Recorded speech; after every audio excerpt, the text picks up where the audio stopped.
예배에 나온 여러분을 사랑하고 축복합니다. 여러분, 누군가는 기대하고 누군가는 걱정하는 새학기가 코앞으로 다가왔어요. 새학기가 시작되고 바쁜 하루를 보내면서도 항상 여러분이 하나님 안에서 살았으면 좋겠습니다. 오늘 예배하는 동안에 새로운 시작을 할 수 있는 힘을 얻길 축복합니다. 또 오늘 찬양을 통해 여러분이 주님과 동행할 힘을 얻기 원합니다. 그렇게 하실 주님을 믿으며 사도신경으로 신앙 고백하시겠습니다.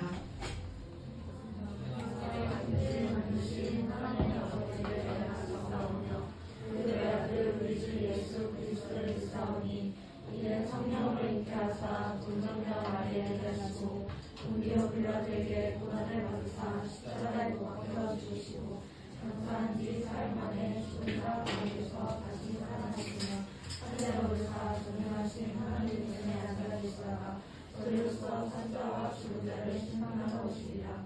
성령을 믿사오며 거룩한 공예와 성과 서로 교통하는 것과 죄를 사하여 주시는 것과 몸이 다시 사는 것과 영원히 사는 것을 믿사옵나이다. 아멘.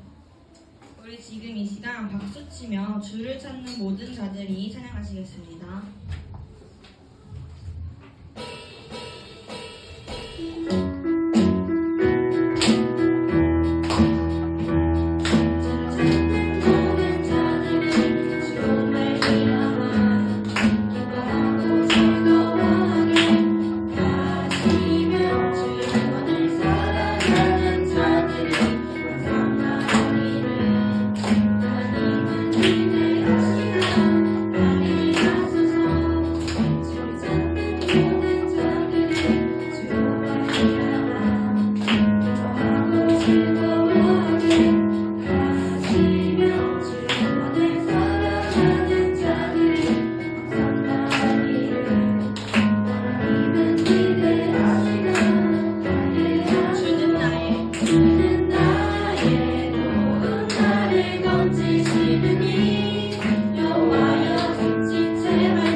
실수가 없으신 완벽한 일하심으로 마침내 그날에 마침내 그날에 주 약속 이루시니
빛도 쓸데없으리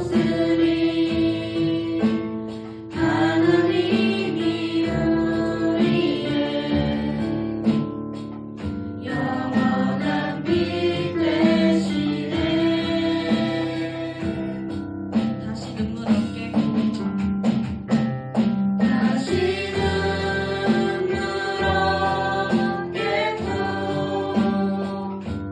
슬픔과 고통 없으리 하나님과 우리가 영원히 함께 사네. 두렵고 기대되는 새 학기가 시작됩니다. 주님, 우리의 영원한 빛 되주세요. 우리가 눈물 흘리고 슬픔과 고통으로 힘들 때 우리와 영원히 함께 해주셔서 모든 두려움 없애주시고 주님과 동행하게 해달라고 기도합시다. 한 주 동안 주님 안에서 주님의 말씀대로 살아가게 해달라고, 세상의 것에 흔들리지 않는 우리가 되게 해달라고 기도합시다. 또 오늘 말씀 전하시는 전도사님에게 성령 충만한 은혜 달라고 기도하기 원합니다. 이 시간 주님 한번 외치고 기도하시겠습니다.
이 시간 같이 한 가지만 더 같이 기도합시다. 하나님, 이 시간 나의 마음을 만져주시옵소서. 하나님 말씀을 들을 수 있도록, 하나님을 만나고 돌아갈 수 있도록, 나의 무너진 마음과 나의 더러워진 마음과 하나님을 바라보지 못하도록 가리우고 있는 나의 영적인 문제들, 하나님 이 시간 해결해 주셔서 하나님 만나고 돌아갈 수 있게 해달라고, 하나님의 말씀이 온전히 우리 마음에 새겨질 수 있게 해달라고, 내가 마음의 문을 열고 이 시간 하나님 말씀 들을 수 있게 해달라고, 이제 같이 한 번만 더 간절하게 주님의 이름 부르고 기도합시다. 주여, 하나님 이 시간 우리의 마음을 만져주시옵소서. 하나님 이 시간 저의 마음을 만져주시옵소서. 하나님 아버지 무너져버리고, 하나님 아버지 시험으로 돌아오시고, 하나님 주님을 바라보지 못하도록 만드는 하나님 아버지, 우리의 마음을 용서하여 주시고, 하나님 이 시간 우리의 마음을 주님 앞에 올려드립니다. 우리의 마음을 만져주시고 고쳐주시고 회복시켜주셔서 우리를 가리우고 있는 모든 어둠의 권세들을 하나님 아버지 주님께서 물리쳐주시기를 소망합니다.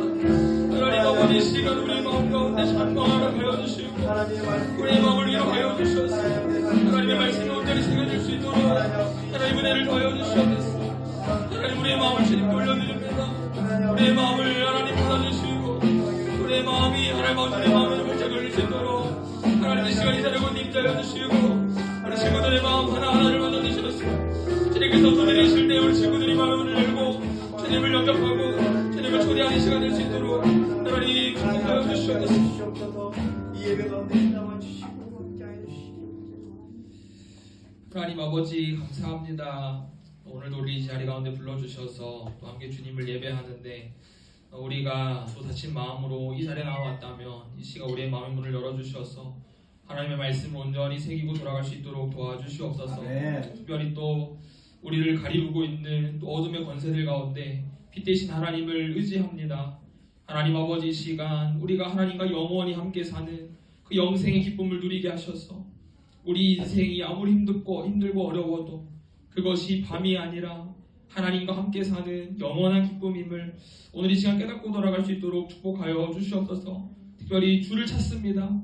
주를 찾는 모든 자들이 주를 만난다라고 우리 함께 고백했는데 이 시간 주를 찾을 때 하나님 만나고 돌아가는 우리 친구들 될 수 있도록 축복하여 주시옵소서. 아멘. 다음 주까지 하실 주님을 기대하오며 모든 말씀 살아계신 예수님의 이름으로 기도합니다. 아멘. 우리 시간 같이 모원 찬양 내 삶들이 합시다.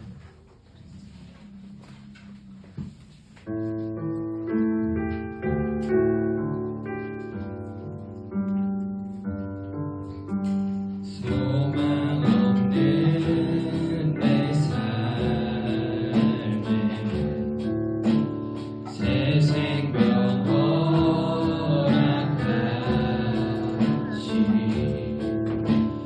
날 향한 주님의 은혜 놀라운 주님의 사랑 나 찬양하네 나의 믿음 주께 드려 나의 삶이 주를 향해 내 유일한 사랑 되신 주께 내 삶 드리리 나의 믿음 주께 드려 나의 삶이 주를 향해 내 유일한 사랑 되신 주께 내 삶 드리리. 우리 예배와 예물을 위해서 우리 부장입사님 기도해 주시겠습니다. 기도하겠습니다. 오늘도 우리의 마음을 붙잡아 주시고 발걸음을 인도하여 주셔서 이렇게 함께 모여 주님을 찬양하고 예배할 수 있도록 허락하신 하나님 감사합니다. 이 시간 예배를 통해 우리의 모습을 돌아보게 하시고 주님을 만나는 소중한 시간이 되길 간절히 소망합니다. 주님, 한 주간 살아가면서 주님을 많이 생각하지 못하고 주님 말씀대로가 아니라 내 마음대로 세상을 살아갔음을 이 시간 고백합니다. 이런 우리의 모습을 용서하여 주시고 회개를 통해 조금씩 성장해가는 우리 청소년부가 되게 하옵소서. 거룩하신 주님, 우리 청소년부가 주님을 닮아가는 거룩한 공동체가 되길 원합니다. 큐티 학교 등 교육과 예배, 찬양과 기도를 통해 주님 만나길 힘쓰고 주님이 주신 말씀대로 살아보길 힘쓰는 공동체 되게 하옵소서. 사랑의 주님, 이제 다음 주면 새로운 학교와 학년, 새로운 환경에서 새 학기를 시작합니다. 주님, 우리 청소년부 모든 사람들이 좋은 만남을 허락하여 주시고 새로운 환경 가운데 잘 적응할 수 있도록 지켜주시옵소서. 특별히 중학교와 고등학교 입학하는 친구들이 낯선 환경에서 어려움을 당하지 않도록 지켜주시고 보호하여 주시옵소서. 오늘도 우리 친구들을 섬기시는 선생님들에게 주님의 은혜가 넘치길 원합니다. 선생님들이 먼저 주님을 뜨겁게 만나게 하시고 한마음이 되어 청소년부를 열정적으로 섬기게 하옵소서. 특별히 군대에서 적응기를 보내고 있는 백건아 선생님을 기억하여 주시고 늘 기도로 응원하게 하옵소서. 말씀 전하실 전사님을 위해 기도합니다. 전사님 늘 성령 충만하게 하옵소서. 많은 사역과 일정 가운데 힘든 방학 기간을 보내었는데 다시 학업과 사역을 병행하시는 전도사님, 우리 청소년부의 기도와 성장이 전도사님을 회복시키는 힘이 되게 하옵소서. 예배 자리에 나올 때 하나님께 드린 예물, 하나님 그 손길과 그 마음을 기억하여 주시고 드려진 예물이 복음을 위해 소중하게 사용하게 하옵소서. 예배를 시작합니다. 주님, 우리의 마음을 붙들어 주셔서 예배에 집중하게 하시고 예배를 통해서 나의 하나님을 만나게 하옵소서. 이 모든 말씀 예수님의 이름으로 기도합니다. 아멘.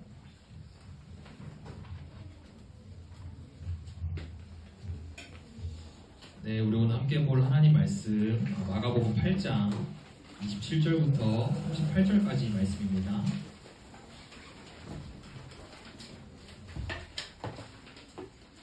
네, 마가복음 8장 27절부터 38절까지 말씀. 오늘 본문은 이제 유명한 베드로의 고백과 대조되는 주님의 순한 예고, 그리고 이제 이를 통해 제자들이 어떻게 살아가야 하는지에 대해서 우리 주님께서 말씀하십니다. 그래서 자기 십자가를 지는 삶, 그리고 자기를 부인하는 삶, 이 제자도에 대해서 주님께서 말씀하시는데 그것이 과연 어떤 삶일지 우리 같이 좀 고민하면서 또 궁금해하면서 우리 같이 한번 읽어보면 좋을 것 같아요. 한 절씩 교독해 보도록 하겠습니다. 예수와 제자들이 빌립보 가이사랴 여러 마을로 나가실새 길에서 제자들에게 물어 이르시되 사람들이 나를 누구라고 하느냐?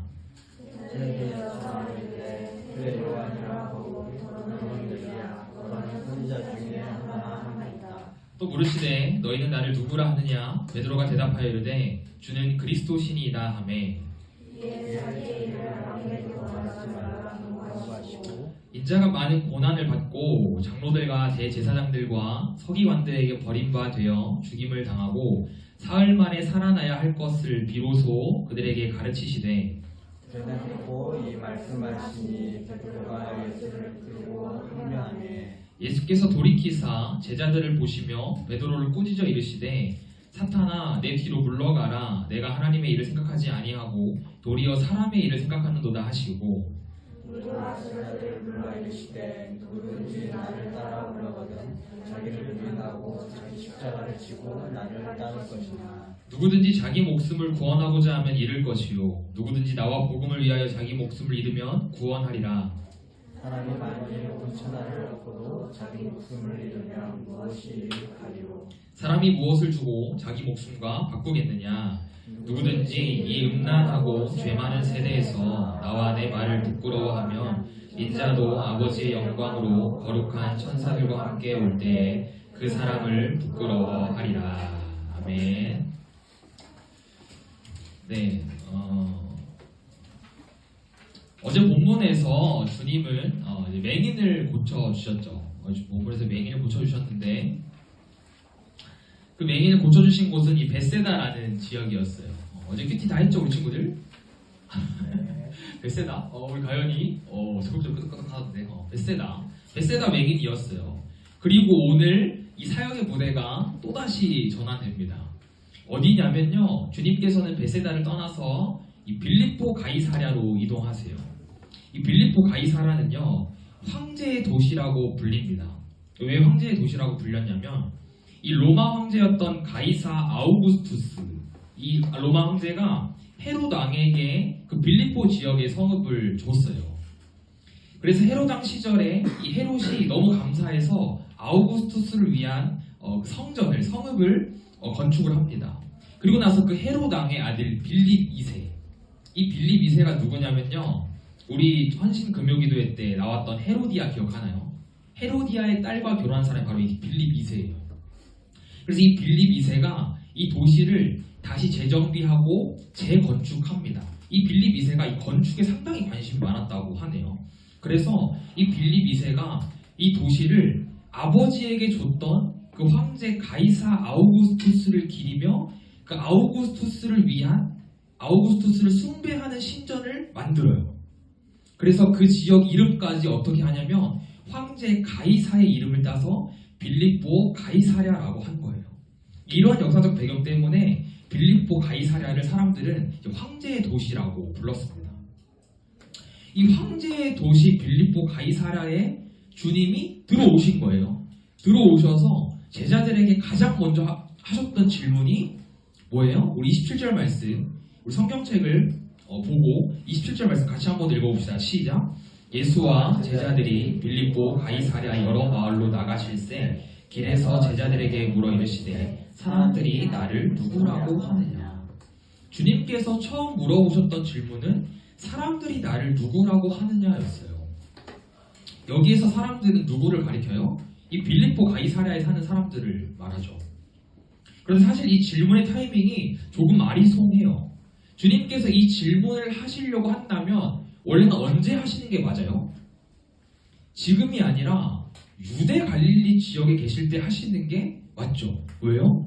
유대 갈릴리 지역에서는 이미 예수라는 사람이 어떤 기적을 행했는지, 어떤 일들을 펼쳤는지 너무나도 잘 알고 있었어요. 그러니까 주님께서 사람들이 나를 누구라고 알고 있어라고 물어보신다면, 그것에 대한 올바른 질문에 대한 답을 듣고 싶어 하신다면 빌립보 가이사랴 지역이 아니라 유대 갈릴리 지역에서 물어보시는 게 맞다라는 거예요. 빌립보 가이사랴에는 아직 주님에 대해서 완전히 다 알지는 못합니다. 그냥 무성한 소문들로 인해서 대충 짐작만 할 뿐이죠.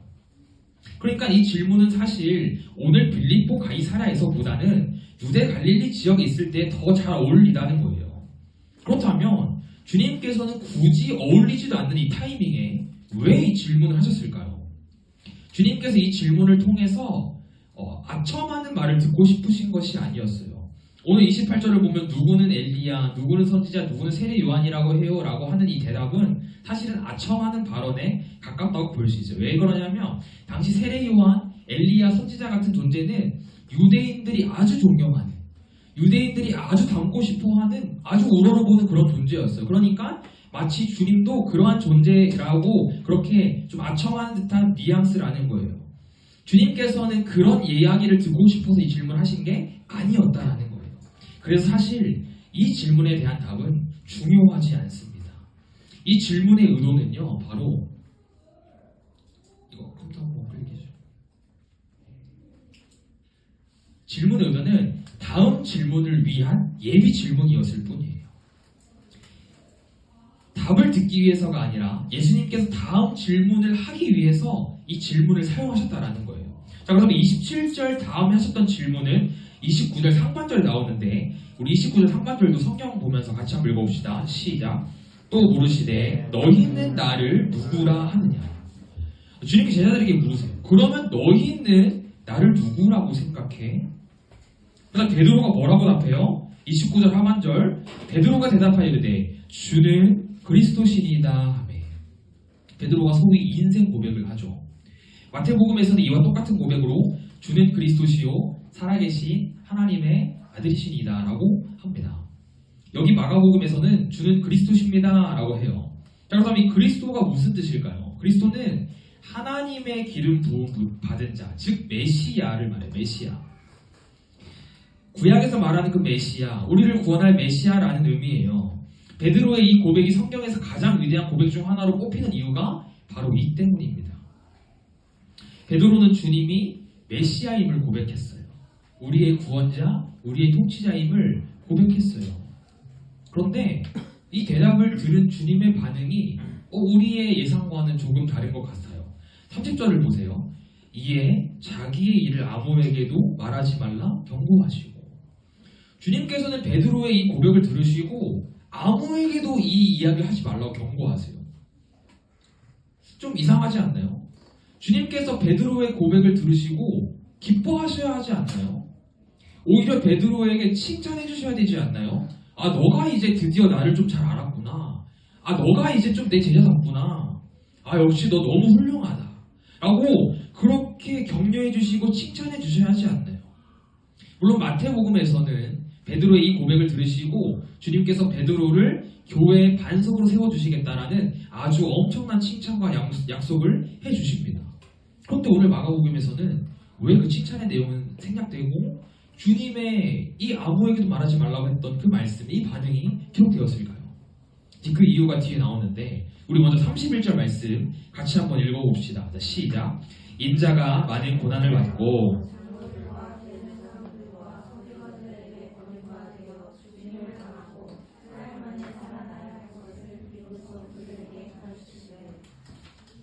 주님께서는 제자들에게 처음으로 자신이 사람들에게 많은 고난을 받고 또 종교 지도자들에게 버림받아서 십자가에 죽을 것을 예고하세요. 십자가에 죽을 것뿐만 아니라 부활하실 것까지 같이 예고하시죠. 이것을 주님의 순환 예고라고 합니다. 이 마가복음에서는 총 3번의 순환 예고가 등장해요. 8장에서 한 번, 9장에서 한 번, 10장에서 한 번. 그래서 오늘 우리가 8장에서 1차 순환 예고를 이제 받기 때문에 우리가 이번 주 큐티하면서 2차, 3차 순환 예고까지 볼 수 있습니다. 그런데 주님께서 이렇게 자신의 순환을 예고하시자 베드로가 어떻게 반응하냐면요. 32절을 보면 베드로가 예수를 붙들고 항변했다고 합니다. 여기 항변했다라는 단어는요. 30절에서 주님께서 아무에게도 말하지 마라고 하신 그 단어랑 똑같은 거예요. 그러니까 베드로는 지금 주님 아무에게도 그런 말씀하지 마세요. 주님이 죽으신다니요. 주님께서 그렇게 고난받고 죽으신다니요. 아무에게도 그런 말씀하지 마세요라고 그렇게 말하는 거예요. 베드로가 분명히 주님을 그리스도로 메시아로 고백했는데 주님의 순한 예고를 듣고 아무에게도 그런 말씀하지 말라고 오히려 꾸짖고 있는 거예요. 그렇다면 주님께서 기뻐하지 않으셨던 이유가 이제 이를 통해 알 수 있는 거예요. 베드로는요 왜곡된 메시아관을 가지고 있었어요. 무슨 말이냐면요, 베드로가 주님을 메시아로 고백했지만 어떤 메시아인지 몰랐다는 거예요. 베드로가 이해한 메시아는 당시 유대인들이 압제당하고 있던 그 로마에서 해방시켜줄 정치적 영웅, 민족적 영웅을 말했던 거예요. 이것은 여느 유대인들과 다를 바 없는 메시아 사상이었죠. 엄연히 따지면 이 베드로의 이 메시아관이 올바르지 않았다라는 거예요. 그래서 주님께서는 베드로의 그 고백을 들으시고 베드로가 고백한 메시아의 고백을 들으시고 그렇게 기뻐하지 않으셨던 거예요. 위대한 고백을 했던 베드로조차 왜곡된 신앙관을 가지고 있었는데 다른 유대인들은 더 그랬지 않았을까요? 베드로의 이러한 가치관으로 인해서 이것으로 인해 소문이 나버리며 황제의 도시라 불리는 이곳에서 주님께서는 사역을 하시는데 상당히 방해를 받을 수밖에 없었던 거예요. 그리고 결정적으로는 주님께서 말씀하셨던 그 순환, 십자가의 죽음의 때가 아직 오지 않았기 때문에 주님께서는 베드로에게 아무에게도 그것을 말하지 말라고 말씀하십니다. 주님께서는 하나님이 맡기신 그 사역을 다 감당하기 전까지 십자가 죽음을 마주할 수 없었어요. 그래서 왜곡된 신앙관이 소문으로 퍼지지 않기를 바라셨던 거예요. 이 요한복음 7장에도 비슷한 상황이 있어요. 유대인들의 명절 중 하나인 초막절 있는데 유대인들이 이 명절 때 각자 살던 곳에서 다 예루살렘으로 모입니다. 예루살렘에서 아주 성대하게 예배를 드려요. 그러니까 명절만 되면 예루살렘의 사람들이 엄청 바글바글 한 거예요. 근데 주님께서 그 당시 유대 지역에서 많은 기적을 펼치시니까 예수님의 형제들이 예수님에게 예수님 이번에 명절인데 예루살렘으로 좀 가시죠. 그 기적들 저 사람들 많은 데서도 좀 보여주세요라고 이야기합니다. 형제들의 마음에는 어떠한 의도가 숨겨져 있었을까요? 예수님으로 인해서 유명해지고 싶은 마음, 나도 예수님처럼 존경받고 싶은 마음, 예수님 덕을 좀 보고 싶은 마음이 숨겨져 있었던 거예요.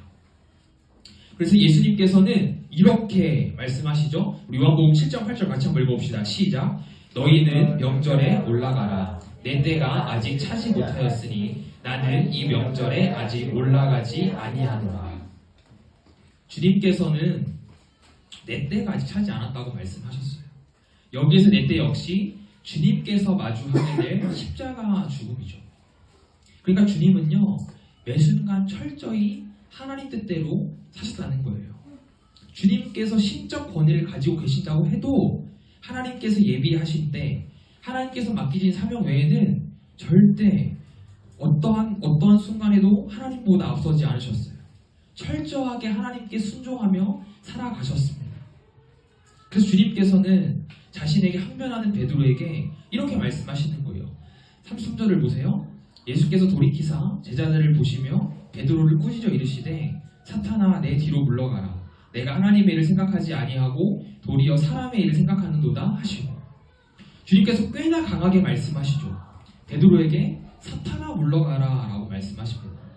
여기서 사탄이라고 하는 것은 베드로가 사탄이 하는 행동과 똑같은 행동을 한다는 의미예요. 사탄이 하는 행동이 뭐예요? 하나님의 일을 생각하지 않고 사람의 일을 생각하는 것. 그러니까 베드로의 항변은요, 베드로가 주님께 아무에게도 그런 말씀하지 마세요라고 했던 것은요, 하나님의 일이 아니라 하나님의 생각이 아니라 사람의 일이었다라는 거예요. 베드로는 주님께서 로마 황제를 무너뜨리고 그 가운데 왕으로 통치하실 것을 기대했어요. 그래서 주님께서는 그 베드로의 마음이 결코 하나님의 일이 아님을 말씀해 주시는 거예요. 그러면서 우리 주님은요, 그 하나님의 일, 베드로가 잘못 알고 있는 하나님의 일이 무엇인지 더 자세하게 말씀해 주시는데 우리 34절 말씀을 같이 한번 읽어봅시다. 시작. 무리와 제자들을 불러 이르시되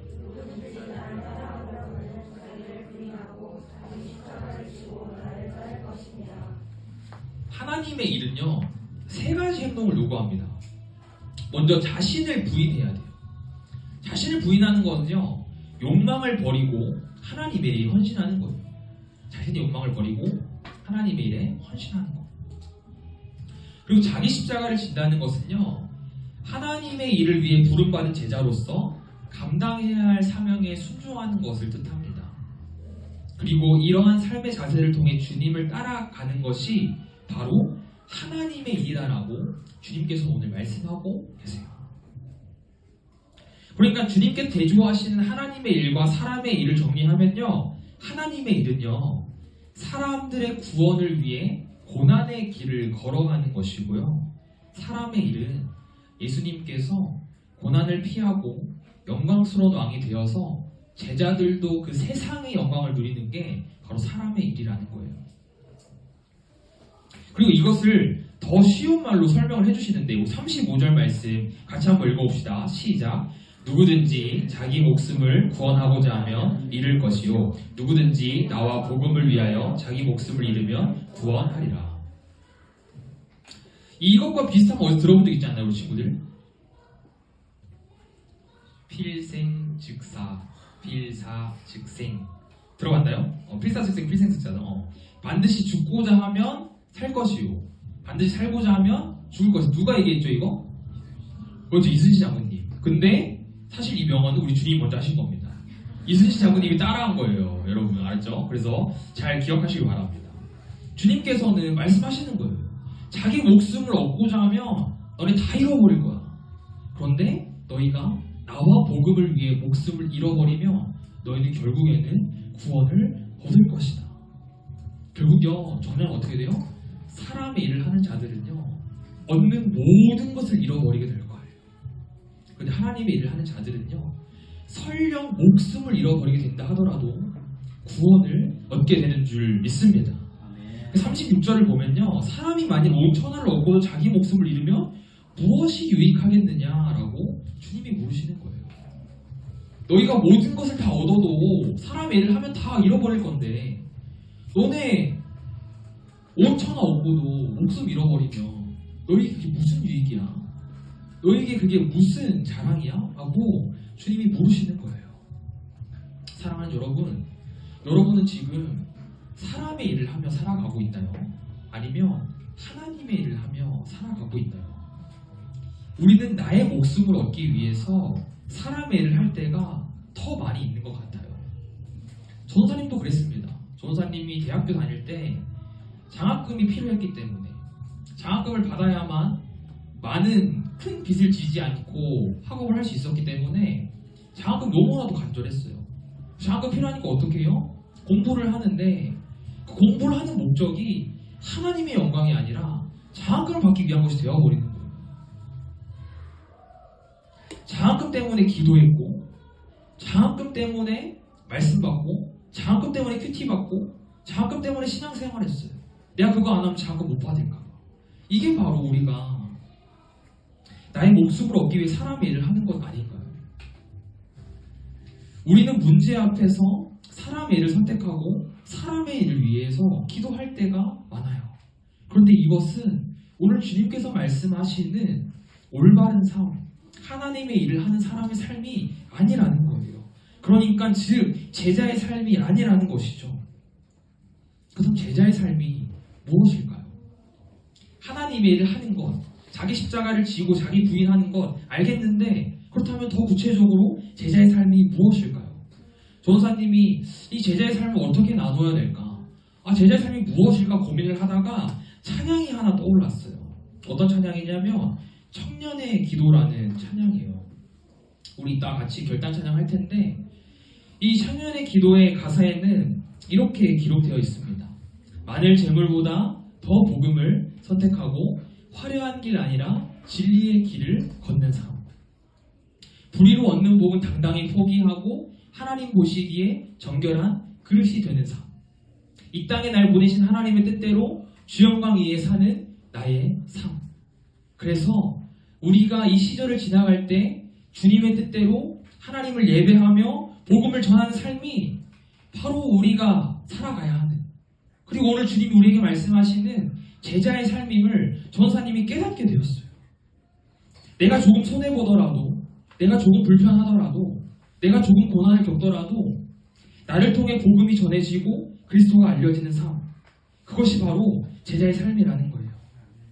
만약에 주님께서 정치적 해방을 위해서, 이스라엘 백성들의 그 민족적 해방을 위해서 이 땅에 오셨다면요, 우리도 그렇게 살아가면 되는 거예요. 우리도 어떻게든 나의 명예를 위해서, 나의 영예를 위해서, 내가 이 나라의 영웅이 되기 위해서, 누군가를 해방시켜주기 위해서 발버둥치며 살아가면 되는 거예요. 그리고 그렇게 사는 것이 제자의 삶이라고 성경이 우리에게 가르쳐줬을 거예요. 그런데 오늘 주님은 이 삶이 제자의 삶이 아니라고 말씀하시는 거예요. 주님은 인간을 창조하신 하나님이셨는데 이 땅에 죽으러 오셨어요. 우리를 살리시기 위해서 고난의 길을 자처하셨어요. 그래서 예수님을 믿는다고 고백한다면요, 우리도 주님처럼 그 고난의 길을, 십자가를 지고 따라가야 한다는 거예요. 물론 이 단어가 여러분들에게 조금 무겁고 조금은 어렵고 그렇게 느껴질 수 있겠지만, 쉽게 말해서 주님의 말씀대로 살아가자라는 거예요. 사랑하는 여러분, 이제 내일부터 여러분들 새 학기가 시작이 되죠.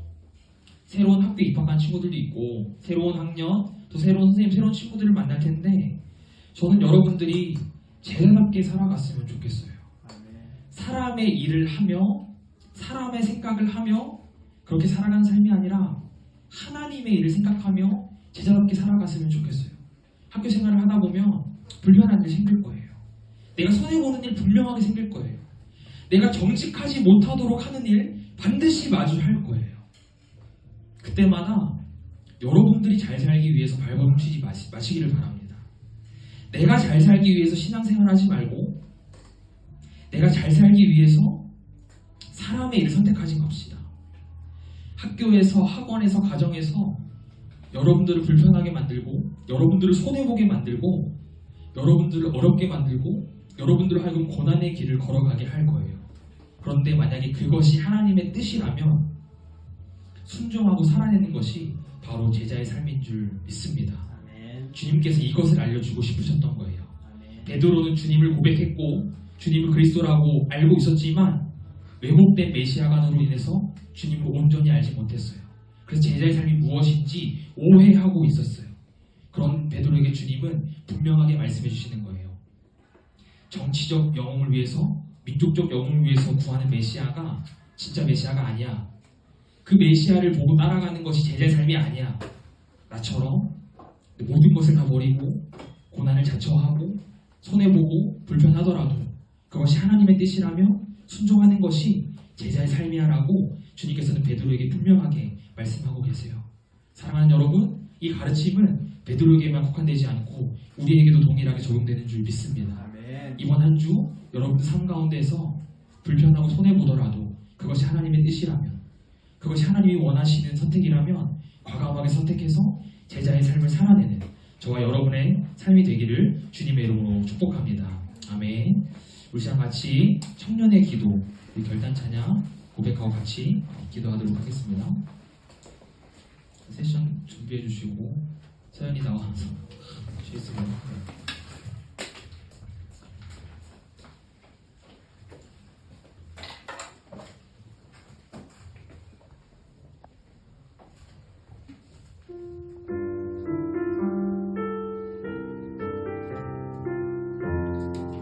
내게 주신 모든 것, 내게 주신 모든 것 주께 감사드리며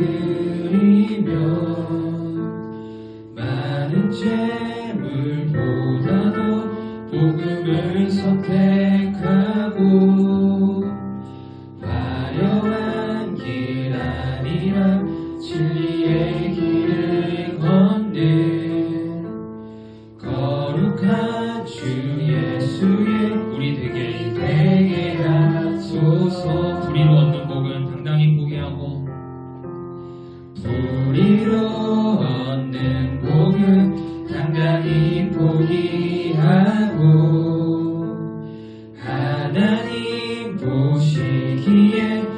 정결한 그릇 되어 이 땅에 날 보내신 하나님의 뜻대로 주 영광 위에 사는 청년 되게 하. 3절도 같이 고백합시다. 내 이름 내려놓고 내 이름 내려놓고 예수의 이름 들고 어두운 세상 속에서 작은 생명빛 되어 전하보다 소중한 한 영혼 살리는 삶 예수님 닮아가는 정리 되게 하소서. 때론 연약해져도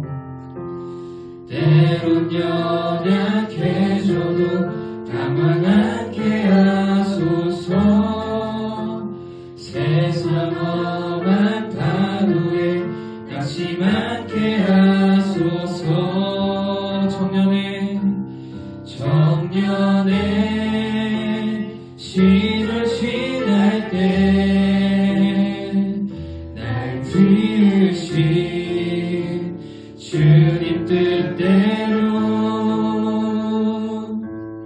하나님 예배하는 삶 복음을 전하는 삶 그렇게 살길 기도하는 한 번 더 고백합시다. 청년의 시절 지날 때 청년의 시절 지날 때 날 지으신 주님 뜻대로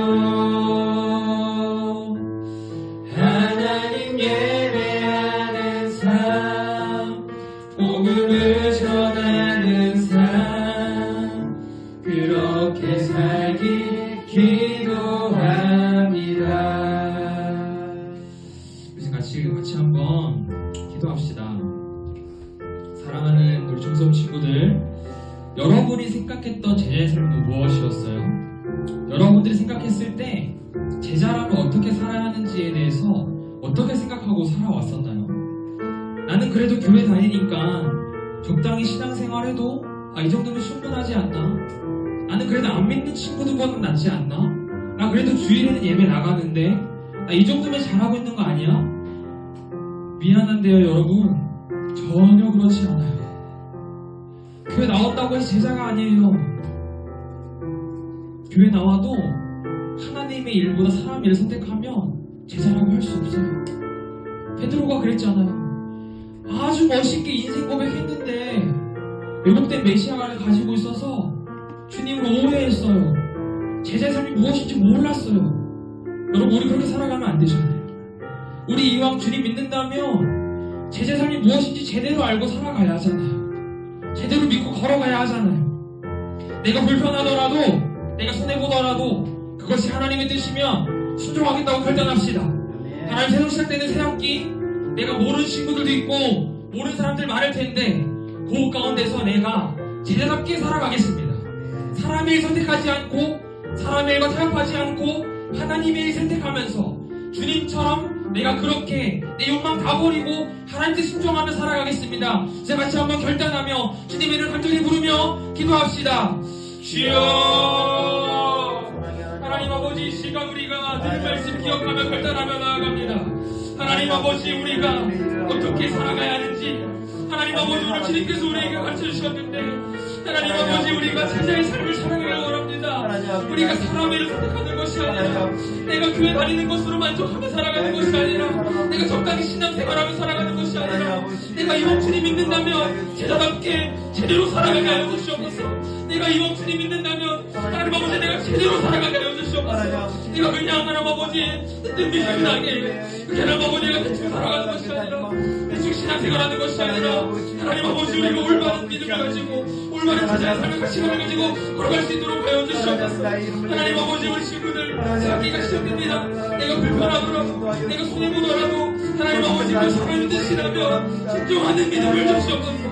진정할 수 있는 마음을 주시옵소서. 하나님 주님처럼 하나님 아버지 고난의 길에 앞서서 주저하지 않고 하나님 일을 선택하게 하여 주시옵소서. 하나님 아버지 우리 친구들이 하나님 아버지 새로운 환경에서 그리스도인답게 살아가기를 원합니다. 사람들이 우리 친구들을 보며 아 쟤는 정말 그리스도인이다, 쟤는 정말 하나님의 사람이다 고백하는 우리 친구의 삶이 되길 소망합니다. 하나님 아버지 이렇게 우리 제자의 삶을 살아갈 수 있도록 하나님 아버지 우리 삶을 들어주시옵소서. 하나님 아버지 우리 삶을 지켜주시고 우리가 믿음으로 결단하며 살아갈 수 있도록 하나님 도와주시옵소서. 이렇게 우리 친구들 삶을 축복하여 주시고 하나님 아버지 믿음으로 살아갈 수 있도록 제자답게 살아갈 수 있도록 도와주시옵소서. 하나님 아버지 종교인으로 살아가는 자입니다. 신앙인으로서 제자답게 그리스도로 살아갈 수 있도록 하나님 그들을 도와주시고 함께하여 주시옵소서. 하나님 아버지 오늘도 우리에게 마가복음의 귀한 말씀을 통해서 우리가 제자로서 어떻게 살아가야 하는지 알려주시니 감사합니다. 하나님 아버지 우리가 교회는 다니고 하나님 주일 예배는 드리지만 베드로처럼 주님을 오해하며 왜곡된 신앙관을 가지고 있지는 않았습니까? 하나님 아버지 우리가 이 시간 그 모든 것을 다 내려놓고 다시 한 번 더 우리의 신앙관을 재정립합니다. 내가 고난받더라도 내가 손해보더라도 내가 불편하더라도 그것이 하나님의 뜻이라면 내가 과감하게 결단하며 순종할 수 있도록 도와주시고 그 모습을 통해 하나님 아버지 우리가 제자답게 살아가게 하시며 또 주님을 알지 못하는 많은 사람들이 우리의 그 모습을 통해 하나님을 알게 되는 귀한 역사가 우리 친구들 새학기 삶 가운데 일어나게 하여 주시옵소서. 한 주간 우리의 모든 삶 가운데 함께 주님을 기대하오며 모든 말씀 살아계신 예수님의 이름으로 기도합니다. 아멘. 우리 주기도문하심으로 3월 첫째 주 성수부 주일 예배 마치도록 하겠습니다. 하늘에 계신 우리 아버지, 아버지의 이름을 거룩하게 하시며 아버지의 나라가 오게 하시며 아버지의 뜻이 하늘에서와 같이 땅에서도 이루어지게 하소서. 오늘 우리에게 일용할 양식을 주시고 우리가 우리에게 잘못한 사람을 용서하여 줄 것 같이 우리 죄를 용서하여 주시고 우리를 시험에 빠지지 않게 하시고 악에서 구하소서. 나라와 권능과 영광이 영원히 아버지의 것입니다. 아멘. 하나님께 영광을 돌려드립시다.